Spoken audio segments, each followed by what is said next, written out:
The icy wind howled through the city streets as Ethan huddled in his worn-out jacket, shivering from the cold.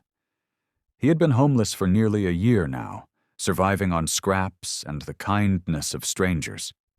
But tonight, as he sat on the pavement outside a crowded diner, he realized something. No one was stopping anymore. People rushed past him, too busy with their own lives to notice the thin boy with empty hands and an empty stomach. He sighed, pulling his knees to his chest. That's when he saw the man in the expensive suit. The man was pacing near the curb, patting his pockets in frustration. His car, a sleek black sedan, was parked at the edge of the street, hazard lights blinking. Ethan watched as the man pulled out his phone, only to groan loudly. "No battery? Great," the man muttered under his breath. Ethan bit his lip. He knew that frustration all too well, the feeling of being stuck with no way out. But this man didn't look like someone who was used to struggling. He hesitated for only a moment before digging into his pocket and pulling out his last crumpled dollar bill. "Here," Ethan said, stepping forward. "There's a payphone down the street. You can use this." The man turned, his sharp eyes locking onto Ethan's. For a moment, he just stared, as if trying to figure out if this was some kind of trick. Then, something changed in his expression. "You're giving me your last dollar?" he asked, his voice unreadable. Ethan shrugged. "You look like you need help." The man didn't take the dollar. Instead, he did something Ethan never expected. He smiled. "What's your name?" the man asked, tucking his hands into his coat pockets.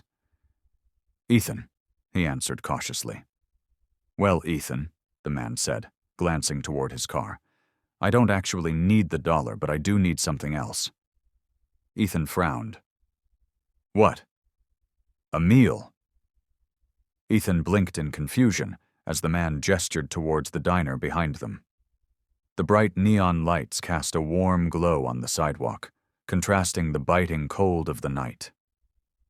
"I was about to grab dinner, but I hate eating alone," the man continued. "Would you join me?" Ethan's stomach twisted, not in fear, but in hunger. He hadn't had a proper meal in days. But why would a wealthy man like him want to eat with a homeless kid? Still, Ethan nodded. "Oh, okay." The moment they stepped inside, heads turned. A well-dressed CEO walking in with a ragged boy? People whispered, some even shooting Ethan dirty looks. But the man ignored them completely, leading him to a table by the window. "You can order whatever you want," he said, handing Ethan a menu. Ethan hesitated.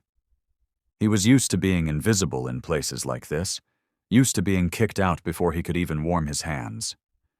But now, he was being treated like an actual person. So, for the first time in what felt like forever, Ethan let himself hope.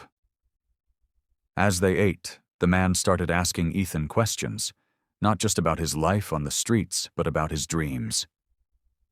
"What do you want to do, Ethan?" he asked between bites. Ethan played with his fork. No one had asked him that in years. I want to build things," he admitted.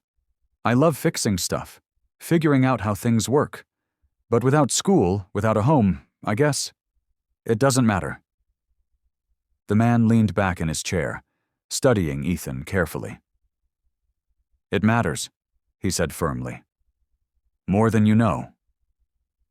Ethan didn't understand what he meant until the man pulled a business card from his wallet and slid it across the table. "My name is Daniel Grant," the man said. "I own Grant Industries, one of the biggest engineering firms in the country." Ethan's jaw dropped. He had just given a billionaire CEO his last dollar. Daniel smiled. "And I think we can help each other out." The next morning, everything changed. Daniel didn't just give Ethan money, he gave him something far more valuable: a home, a scholarship, a chance. The story spread like wildfire. A homeless boy helping a billionaire? The media couldn't get enough of it.